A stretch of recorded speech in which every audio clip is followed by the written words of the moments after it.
लोकसभा के बाद सर्वसम्मति से राज्यसभा से पारित हुआ नारी शक्ति वंदन विधेयक 33% महिला आरक्षण को दी मंजूरी। संसद के दोनों सदनों ने देश की नारी शक्ति का वंदन कर नारी शक्ति वंदन विधेयक को मंजूरी दे दी है।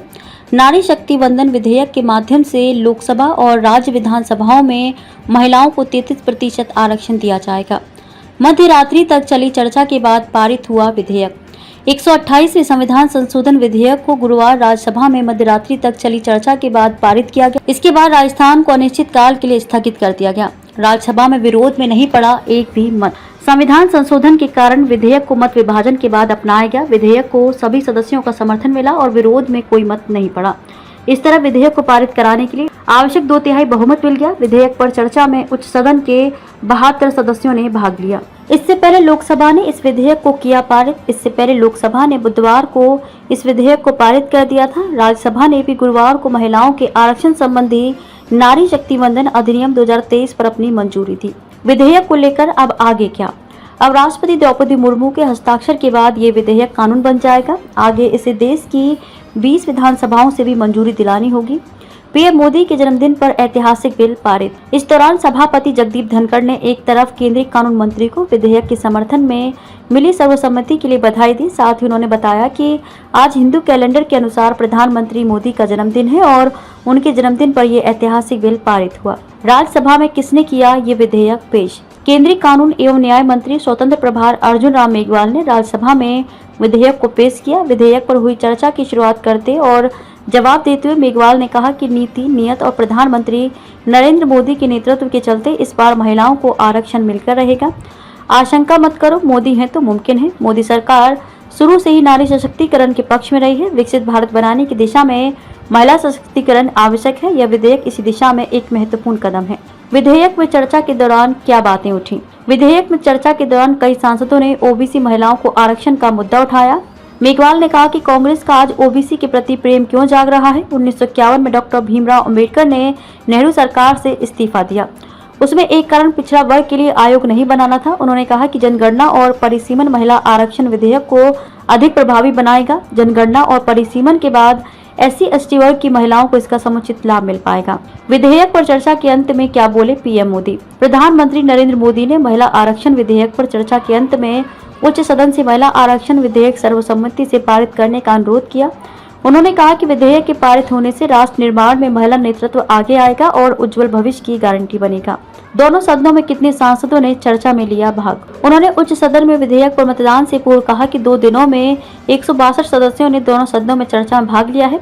सभी सदस्यों और राजनीतिक दलों ने महिलाओं को सशक्त बनाने और नारी शक्ति को बढ़ाने में महत्वपूर्ण भूमिका निभाई है। आइए देश को एक बड़ा संदेश दें। उन्होंने कहा कि यह सभी राजनीतिक दलों की सकारात्मक सोच को भी दर्शाता है जो महिला सशक्तिकरण को नई ऊर्जा देगा।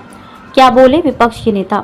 राज्यसभा में विपक्ष के नेता मल्लिकार्जुन खड़गे ने चर्चा के दौरान सरकार से पूछा कि महिला आरक्षण विधेयक कब लागू होगा। उन्होंने साथ ही ओबीसी महिलाओं को इसमें आरक्षण दिए जाने की भी बात कही। उन्होंने कहा कि सरकार सक्षम है और ऐसा कर सकती है। राज्यसभा में महिला आरक्षण विधेयक पर कांग्रेस के वरिष्ठ नेता ने कहा कि सरकार से विपक्षी की मांग को मानते हुए शीतकालीन सत्र में नए सिरे से महिला आरक्षण विधेयक लाए जाने की मांग की। उन्होंने कहा कि विपक्ष इसका समर्थन करता है लेकिन इसमें खामियां हैं जिसे दूर किया जाना चाहिए। सरकार की ओर से राज्यसभा में विपक्ष के सवालों का किसने दिया जवाब? वित्त मंत्री ने सरकार की ओर से राज्यसभा में विपक्ष के सवालों का जवाब दिया। उन्होंने पूर्व प्रधानमंत्री PV नरसिम्हा राव का महिला आरक्षण विधेयक लाने के लिए धन्यवाद भी दिया। महिला आरक्षण विधेयक को संसद में लाने में देरी के प्रश्न पर सीतारमण ने कहा कि उनकी सरकार ने महिलाओं का आर्थिक और सामाजिक सशक्तिकरण किया है। वित्त मंत्री निर्मला सीतारमण ने राज्यसभा में महिला आरक्षण विधेयक का समर्थन करते कहा कि उनकी पार्टी भाजपा हमेशा से महिलाओं को आरक्षण देने की पक्षधर रही है। भाजपा के घोषणा पत्र में इसकी बात रही है। पार्टी ने हर बार इस संबंध में लाए विधेयक का समर्थन किया है। साथ ही पार्टी ने अपने भीतर महिलाओं को 33% आरक्षण देने का काम किया। इसी का उन्हें लाभ मिला और वे आज यहाँ हैं। जनगणना के तुरंत बाद ही बनाया जाएगा परिसीमन आयोग। महिलाओं के लिए सीटें होंगी रिजर्व। उन्होंने कहा कि नई संसद में पहले विधेयक के तौर पर महिला आरक्षण से बेहतर विधेयक क्या हो सकता है।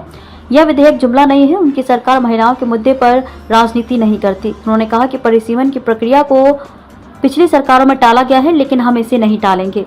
जनगणना के तुरंत बाद ही परिसीमन आयोग बनाया जाएगा और सीटें बढ़ाने के अलावा महिलाओं के लिए सीटें रिजर्व की जाएंगी। 2029 में आरक्षित सीटों पर चुनकर आएंगी महिला सांसद। भाजपा अध्यक्ष जेपी नड्डा ने कहा कि विधेयक के पास होने पर 2029 में आरक्षित सीटों पर महिला सांसद चुनकर आ सकती हैं। ओबीसी के मुद्दे पर उन्होंने कहा कि कांग्रेस को पता होना चाहिए कि उसके पास जितने सांसद हैं उससे ज्यादा भाजपा में ओबीसी सांसद हैं। कांग्रेस की ओर से महिला आरक्षण विधेयक को तत्काल लागू करने की मांग को खारिज करते हुए उन्होंने कहा कि बिना परिसीमन और जनगणना के इस विधेयक को लागू करने में कई तरह की अड़चनें आ सकती हैं। उन्होंने कहा कि कुछ सदस्य इस विधेयक को पारित होने के तत्काल बाद लागू करने की मांग कर रहे हैं, लेकिन ये फैसला सरकार नहीं ले सकती। संवैधानिक संस्थाओं के काम करने का अपना तरीका होता है। सरकार ये फैसला नहीं कर सकती है, बल्कि अर्ध न्यायिक निकाय ही ये काम कर सकती है। कांग्रेस सांसद रंजीता रंजन ने राज्यसभा में चर्चा के दौरान विधेयक का समर्थन किया, लेकिन उन्होंने विधेयक के नाम को लेकर आपत्ति भी जताई। उन्होंने कहा कि नारी शक्ति वंदन अधिनियम नाम ठीक नहीं है। ये दिखाता है कि हम पर दया किया जा रहा है। महिलाओं को दया की जरूरत नहीं है। ये हमारा संवैधानिक अधिकार है जिसे हमें दिया जाना चाहिए था। यह किसी और से उपकार या उपहार में हमें नहीं मिल रहा है। उन्होंने कहा कि इस विधेयक को परिसीमन और जनगणना का इंतजार किए बिना लागू किया जाना चाहिए।